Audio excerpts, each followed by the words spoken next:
सभी साथियों को मेरा नमस्कार। स्वागत है आप सभी का आज 5 जुलाई के इंडियन एक्सप्रेस एनालिसिस में। Good evening everyone and welcome to today's Indian Express analysis. आज हम बात करने वाले हैं वर्ल्ड कॉलम से शुरुआत करेंगे। यूके की लेकर खबर है, लेबर पार्टी जीत रही है। कीर स्ट्रैमर साहब, कीर स्ट्रैमर यूके में आगे चल रहे हैं और लगभग इनका अगला प्रधानमंत्री बनना तय है। अपोजिशन में इनके थे ऋषि सुनक जो कि पीछे चल रहे हैं।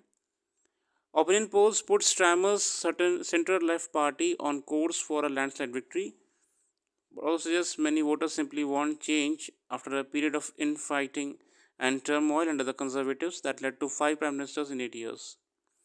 This means Stramer, a 61-year-old former human rights lawyer, could take office with one of the biggest to-do lists in British history, but without a groundswell of support for the financial resources to tackle it.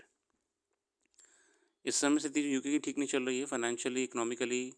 UK India का trade pact होना था, वो नहीं हो पाया समय रहते। Financially परेशानी चल रही है गवर्नमेंट को, तो स्ट्रैमर साहब की बहुत बड़ी जिम्मेदारी है। कीर स्ट्रैमर साहब पे जिम्मेदारी है बहुत चीज़ों को लेके। और अच्छी खबर है कि डेमोक्रेसी का यही अच्छी बात है कि समय समय पे गवर्नमेंट चेंज होती रहती हैं। ये रिप्रेजेंट कर रहे थे लेबर पार्टी को और सुनक साहब रिप्रेजेंट कर रहे थे कंजर्वेटिव पार्टी को। ठीक है ना, कंजर्वेटिव पार्टी को।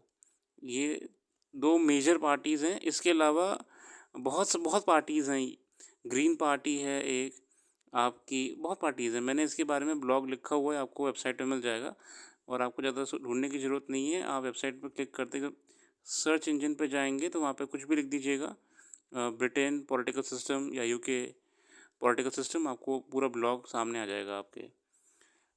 नॉलेज के लिए जान लीजिएगा कि वहाँ पे पॉलिटिकल सिस्टम कैसे होता है और कैसे ऑपरेट करता है। इसके अलावा अगर हम बात करें लेबर पार्टी और कंजर्वेटिव पार्टी से, थोड़ा सा मैं आपको आइडिया दूं कि कौन से बड़े लीडर्स रहे हैं। तो आपने मार्गरेट थैचर मैम का नाम सुना होगा, ठीक है ना। मार्गरेट थैचर इंडिया भी आ चुकी हैं, बहुत पहले आई थी जब अपने कार्यकाल में थी। तो मार्गरेट थैचर कंजर्वेटिव पार्टी की थी। ऋषि सुनक जिसे फाइट कर रहे थे, कंजर्वेटिव पार्टी की थी। इसके इनके अलावा अगर हम, आपने एक और नाम सुना होगा, Tony Blair. Tony Blair, Tony Blair कौन सी पार्टी के थे? लेबर पार्टी के थे, ठीक है ना। और टोनी ब्लेयर लेबर पार्टी के थे जब वो अपना हाँ 1997 में आए थे। इससे पहले टोनी ब्लेयर कंजर्वेटिव पार्टी में थे। ये मैं सिर्फ जनरल नॉलेज के लिए कह रहा हूँ ताकि आपको इसी बहाने एक आइडिया मिल जाए कि पॉलिटिकल सिस्टम वहाँ पे कैसा होता है। लगभग वो 10-12 साल से ज़्यादा रहे हैं कंजर्वेटिव पार्टी में, शायद 15 से ज़्यादा रहे होंगे। और बाद में वो लेबर पार्टी में आ गए थे और जीते भी थे 97 में, ठीक है ना। और एक और बड़ा नाम है जो ब्रिटेन में हम यूके में मिस कर रहे थे कि डेविड कैमरॉन साहब। डेविड कैमरॉन साहब की अगर हम बात करें, जो कि अपनी सादगी के लिए आज भी याद करे जाते हैं और इस समय भी उनको जिम्मेदारी दी गई थी ऋषि सुनक जी के कार्यकाल में फॉरेन पोर्टफोलियो की। तो डेविड कैमरॉन साहब कंजर्वेटिव पार्टी के हैं, ठीक है। ये सिर्फ एक अंडरस्टैंडिंग के लिए, बाकी इसी बहाने आप थोड़ा सा सर्च करने की कोशिश करिएगा कि वहाँ पे कैसे काम करता है। अगर हम यहाँ पे इलेक्शंस की बात कर रहे हैं, इलेक्शंस होते हैं, 2 पार्टीज़ भी हैं, तो फिर मोनार्की क्या कर रही है? ये आपके माइंड में क्वेश्चन आना चाहिए। तो अगर मोनार्की सांकेतिक है बस, तो उसको हटा क्यों नहीं देते हैं? फिर फिर यहाँ पे मैटर क्या है? मोनार्की है, पार्लियामेंट्री है, डेमोक्रेसी है, क्या है? ये जानिए आप, ठीक है ना। इसी बहाने कभी भी आपको कोई डेमोक्रेसी का या पॉलिटी का ऐसे या क्वेश्चन मिल जाएगा तो आप कुछ मस्त लिख पाएंगे, कुछ चीज़ हट के दूसरों से, ठीक है। इसमें इतनी रखेंगे, आगे बढ़ेंगे। अब सीधे अपना मेन एडिटोरियल पे जाएंगे। बाकी एक बार का आप खुद से भी अध्ययन करिएगा। मैं एडिटोरियल्स पे जाना पसंद करूँगा समय बचाते हुए आपका। और यहाँ पे पहला आर्टिकल हम डिस्कस करने वाले वो है data uninterrupted. Government should publish detailed GST figures on regular basis to ensure transparency, more informed policy. On July 1, the Ministry of Finance marked 7 years of the shift to the goods and services tax regime. About the same time, The government reportedly decided to discontinue the practice of publishing detailed GST data on regular basis. ये चिंता का विषय है कि government ने जो पहले GST का डेटा अपलोड होता था वेबसाइट पे, अब वो कैंसिल कर दिया है। अब वो रेगुलर बेसिस पे नहीं डाला जाएगा। ये ट्रांसपेरेंसी को लेके एक क्वेश्चन मार्क है। This is an unwelcome departure from the past. The monthly GST data, which contain information on gross tax collections, revenues from levy of the compensation cess as well as the state-wise tax collected, serves several purposes. देखिए data तो obviously बात है, इतना collection हो रहा है वो जाना जरूरी है। यहाँ पे एक और पॉइंट निकल के आता है कि when a government is forcing individual and corporations to disclose their data, it is law. When government itself is hiding the data, it is right. Okay, it is not unlawful. So here comes the principle of equity. This is not the first time there has been controversy around the release of official data. For instance, 1718 consumption expenditure survey was not released by the government due to quality issues. There was a sharp debate over the employment and unemployment survey of 1718. तो ये पहले भी होता रहा है, government ने data ना जारी करने से बची है। इस अगला आर्टिकल है home and world limiting itself to literature that is made in India. ये हमने कल वाला वीडियो में डिस्कस करा था कि एक किताब एनसीईआरटी ने अपनी पब्लिश करी है, पूर्वी नाम से है, इंग्लिश की किताब है लिटरेचर की, और ये रहेगी क्लास 6 को लेके। ये मैंने बताया वो पुरानी वीडियो में, जो लोग रेगुलरली फॉलो कर रहे हैं उन्हें यह ध्यान होगा। There's a Robert Frost poem that students of a particular vintage would familiar with. I shall be telling this with a sigh. Somewhere ages and ages hence, two roads diverge in wood, and I took the one less travelled by. आपको ध्यान होगा, a road less travelled. One of the joys of literature is to lead the reader to the unexpected thrills of his unfamiliar road. A writer one has never heard of worldview that shocks. A piece of writing so anxiously beautifully that one does not want it to end. ये literature की खास बात क्या होती है? Literature आपको एक नई दुनिया में ले जाता है, आपके थॉट्स को एक डायमेंशन में ले जाता है। A piece of writing it leads to a world beyond the familiar and the comfortable, turning readers into seekers. आप में एक जिज्ञासा जगा देता है।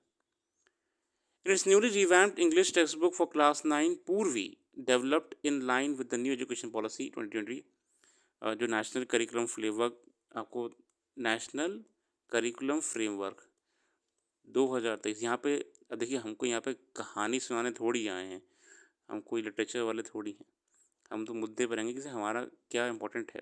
तो नेशनल एजुकेशन पॉलिसी की बात हो रही 2020 और national curriculum framework 2023। The poems, essays, stories its now features are by some Indians best known writers. Change क्या करा है कि पहले इसमें ज़्यादातर फॉरेन राइटर्स थे, उनकी पोएम्स वगैरह थी। अब चेंज क्या करा है इन्होंने, अब इसमें इंडियन राइटर्स को ले आए हैं। जो बहुत सारे कैरेक्टर्स फॉरेन थे, जॉन, जॉनी वगैरह वगैरह, इनको अब इंडियन नाम में कन्वर्ट कर दिया है। बस ये मेक इन इंडिया टाइप कर रहे हैं, ठीक है ना, इतना ही काफ़ी है इसमें। One of the confronts of literature, unlike social science, for instance, is that it deals not merely with the specificities of events, but with the universality of emotions. The world can be a strange, unfamiliar place, but human nature is the same everywhere. Governed by love and hate, greed and goodness, hope and despair, it is a delicate balance between home and the world, between what lies within and what meets the eye, that should determine what goes into the curriculum and in what proportion. तो author ने commentary करने का प्रयास करा कि कैसे हम education को बैलेंस रखना चाहिए, और ना कि कुछ सर्टेन आइडियोलॉजीज़ में या कुछ भी तरीके से अननेसेसरी ऑल्ट्रेशन करने चाहिए। इसके अलावा ये भी बहुत अच्छा चेंज है कि जो हमारे यंगस्टर्स हैं, स्कूल गोइंग चिल्ड्रन हैं, उन्हें इंडियन ऑथर्स के बारे में जानने को मिलेगा। इंडियन ऑथर्स, इंडियन सोसाइटी के हिसाब से लिखते हैं, उनके कैरेक्टर्स, स्टोरीज से स्टूडेंट्स भी रिलेट कर पाएंगे। ये भी तो परिवर्तन आएगा। आगे बढ़ते हैं। ये रूबिक्स क्यूब को लेके आर्टिकल था, ये कुछ खास नहीं है, छोड़ दीजिए इसे। Constitution at the center. It's an inspiration for political classes, the people and judiciary. It's up to all to ensure there's no overreach. देखते हैं क्या बात हो रही है यहाँ पे। It would appear, और ये आर्टिकल लिखा है उपेंद्र बख्शी जी द्वारा। It would appear that all political parties and the leaders have developed a new image of an affinity for the Constitution of India. This was evident in recent session of Parliament, which was preceded by a hard-fought and hard-won election for 18 Lok Sabha. The oath taking of many included the additional utterance of Jai संविधान। हम जानते हैं कैसे oath लेते समय किसी ने कुछ बोला, किसी ने कुछ बोला। Article 99 prescribes that every member of the House of Parliament should take an oath of affirmation according to the third schedule, that she shall bear true faith and allegiance to the Constitution of India. Third schedule हम जानते हैं जो हमारे संविधान में schedules हैं, उसमें से third schedule oath of affirmation की तरफ से लेके है कि ओथ शपथ ली जाए संविधान की। हालांकि इसी को लेके कुछ कंट्रोवर्सी भी रही कि शपथ ग्रहण के दौरान कुछ लोगों ने कोई बात कह दी, किसी ने कोई बात कह दी, विवाद में आ गए। The scenic and the realist may maintain that newly found affection and reverence for constitution is at best a novel way of heightening the democratic legitimation for competitive political performance. They may argue that it has little bearing on adherence to the constitutional duties, Part 14A, or DPSPs, Part 4, or even Part 3. The extraordinary fact, however, remains that voters have deftly developed the idea of constitutionalism as a shield and sword for their own larger freedom against the political futures they apprehend. The paradoxes of democracy lie in how and why the oath citizens continue to constitute the constitutional elites, and how people in whose name all political power exercise remain masses of the weaker section of society. ये भी एक विरोधाभास है कि जनता सरकार बना रही, जनता नेताओं को चुन के पार्लियामेंट में भेज रही है, मगर सबसे ज़्यादा कमज़ोर जनता ही है आज भी। और the first thing to note is that phase perform. The law as performance and public demonstration has yet to be fully studied in India. The second provides a succinct work definition of independence of the judiciary as security from the threats emanating from within and outside. Judicial overreach के बारे में बात कर रहे हैं कि challenges हैं जो इस समय कॉन्स्टिट्यूशन को लेके हो रहे हैं। और यही इन्होंने बात भी करी है कि हमारे जो जजेस होते हैं वो कौन सी ओथ लेते हैं। ठीक है ना, पढ़ लेते हैं एक बार किसी सुप्रीम कोर्ट में और हाई कोर्ट में क्या ओथ ली जाती है। I will duly and faithfully and to the best of my ability, knowledge and judgment perform the duties of my office without fear of favour, affection or ill will, and what that I will uphold the constitution and the laws. मतलब मैं अपनी duty अच्छे से निभाऊंगा, संविधान के हिसाब से दायरे में रह के काम करूंगा। आगे बात कर रहे हैं, does it constitute a judicial overreach when justices act in light of their oath?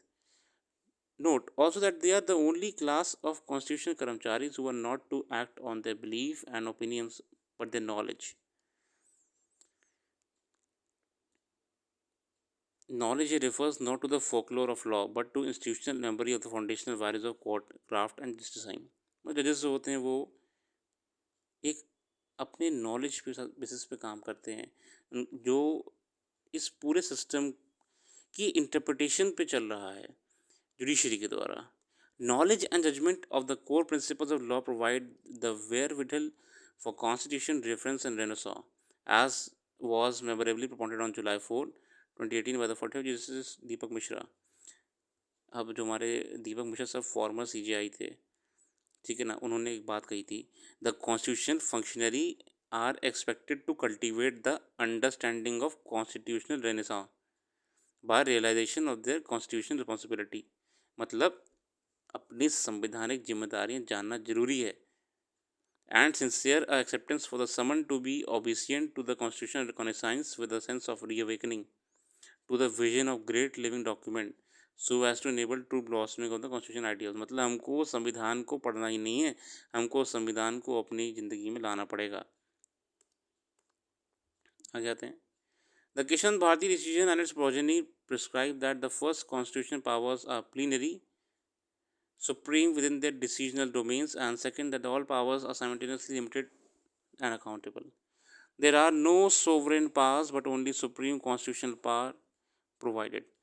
तो किशन भारती में तो क्लियरली हमें बताइए क्या कहा गया था कि संविधान ही सर्वश्रेष्ठ है ना। Further the basic structure comprises two aspects. First, forensic freedoms, free space of argumentation in an open court, the independence of the bar. And second is the independence of judiciary. To take these way is to abolish altogether the idea of constitution and that of responsible sovereignty. In short, the very idea of legitimate authority.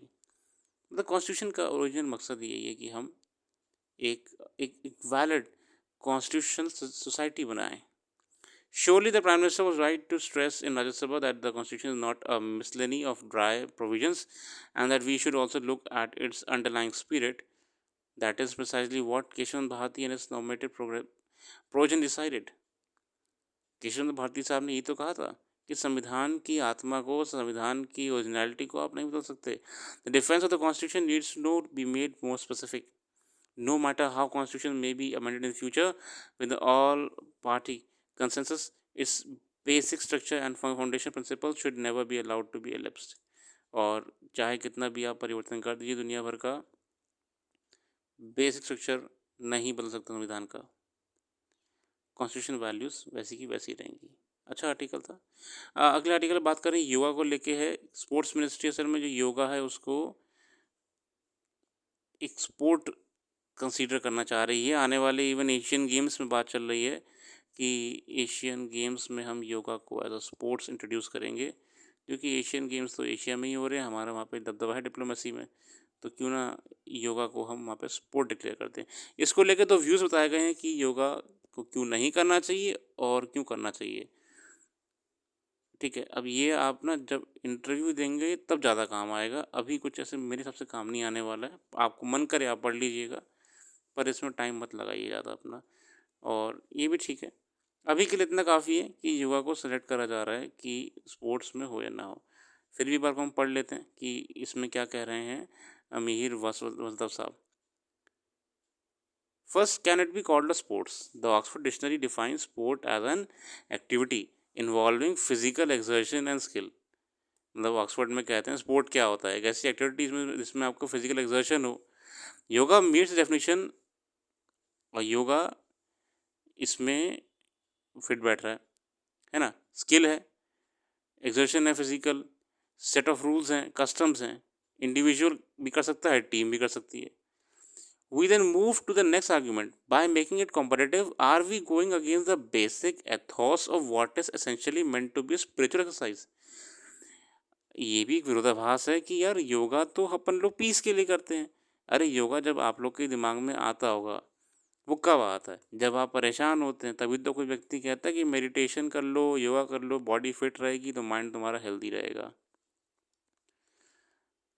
भैया ये तो मन को शांत करने के लिए, यहाँ पे कॉम्पिटिटिवनेस कहाँ से आ गई, है ना। ये भी एक पॉइंट है, देखते हैं कैसे। By making it comparative, are we going against the basic ethos of what is essentially meant to be a spiritual exercise? This remains a philosophical argument, however it is tough to see how yoga will be devalued merely by making it competitive.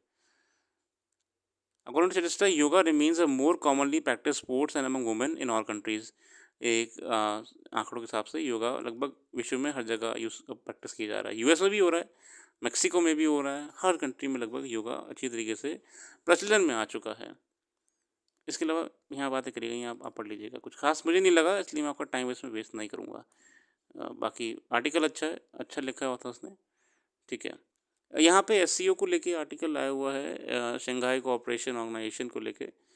On Thursday the last day of the 2-day Shanghai cooperation organisation summit in Astana Kazakhstan was conducted. यहाँ पे गए थे हमारे विदेश मंत्री S Jaishankar साहब। What is एस क्या है? Shanghai cooperation organisation It was formed in 1996, comprising of China, Russia, Kazakhstan. ये 1996 में बनाई गई थी, 1996 में। China, Russia, Kazakhstan, Kyrgyzstan, Tajikistan, ये इनिशियल मेंबर्स थे। With dissolution of the USSR in 1991 there were concerns about extreme religious groups and ethnic tensions flaring up in the region. The organization was thus created primarily for cooperation on security matters. ये सुरक्षा मामलों के लिए था बस। Building on this SCO was established in Shanghai, और Shanghai में on June 15, 2001 as an international organization. Before Belarus joined, it had 9 members. Belarus की पहले यहाँ पे से 9 मेंबर्स थे। 9 कौन से थे? India, Iran, Kazakhstan, China, Pakistan, Russia, Tajikistan, Uzbekistan. बाद में बेलारूस आ गया। एससीओ काम है रीजन में शांति मेंटेन करना, पीस, हार्मनी एंड डिप्लोमेसी को बैलेंस रखने का प्रयास करना। क्या क्या मुद्दे यहाँ पे आते रहते हैं? Central Asian public have traditionally been viewed as part of Russia's backyard और but of late China has also sought to leverage the oil and gas rich nations by investing in infrastructure projects under the BRI. असल में SCO में सबसे ज़्यादा जो main वो है ना पार्टिसिपेशन रशिया का ज़्यादा है। सबका तो है ही है। रशिया का इन्वॉल्वमेंट ज़्यादा इसलिए भी है क्योंकि रशिया एशिया में अपना डिप्लोमेसी को हमेशा ठीक रखने का प्रयास करना चाहता है। एससीओ के माध्यम से ये बहुत बेहतर हो पाता है। चाइना भी इस समय रशिया का बहुत बड़ा सपोर्टर है, ये इकोनॉमिकली भी, टेक्नोलॉजिकली भी। और रशिया बहुत तरीक़ों से एशिया में एससीओ के माध्यम से एंटर करा हुआ है। SU's recent expansion also comes amid the US deteriorating ties with Russia and China after 2022 Russia-Ukraine war and trade tensions with China. और एससीओ की वैल्यू और बढ़ गई है जब से यूएस का हमसे रशिया और चाइना से पंगे रहे हैं। तो वो लोग भी कहते हैं भैया हम अपनी खुद का जब बॉडी चला ही रहे हैं तो हमें क्या ज़रूरत है तुम्हारी। ये मिल्क प्रोडक्शन को लेके है यहाँ पे, स्किम्ड मिल्क। हर्ष दमोदर का आर्टिकल है, what is SMP? Being perishable milk can not be stocked. मतलब दूध जो होता है उसको हम स्टोर नहीं कर सकते लंबे समय तक, उसमें फैट होता है, सॉलिड फैट्स होते हैं। Only its solids fat and solid fats not fats are storable, SNF. During the flush season, when cattle and buffaloes produce more, dairies convert surplus milk into butter. जब अच्छा खासा उत्पादन हो रहा होता है तो डेयरी वाले लोग जो होते हैं वो घी भी बनाते हैं, मक्खन भी बनाते हैं। And SMP from SNF. During the lean season, when animals produce less, the SMP is recombined with the water into liquid to meet demand. The flush season in the south and Maharashtra states with the predominantly cow population extends from July to December. मतलब जब बिल्कुल बढ़िया मौसम चल रहा होता है जुलाई से दिसंबर तक का, तो प्रोडक्शन उत्पादन बहुत ऊपर जा रहा होता है। ठीक है, अब आगे बढ़ते हैं, मेन पॉइंट्स पे रहेंगे हम बस। ठीक है, इज देयर अ बेटर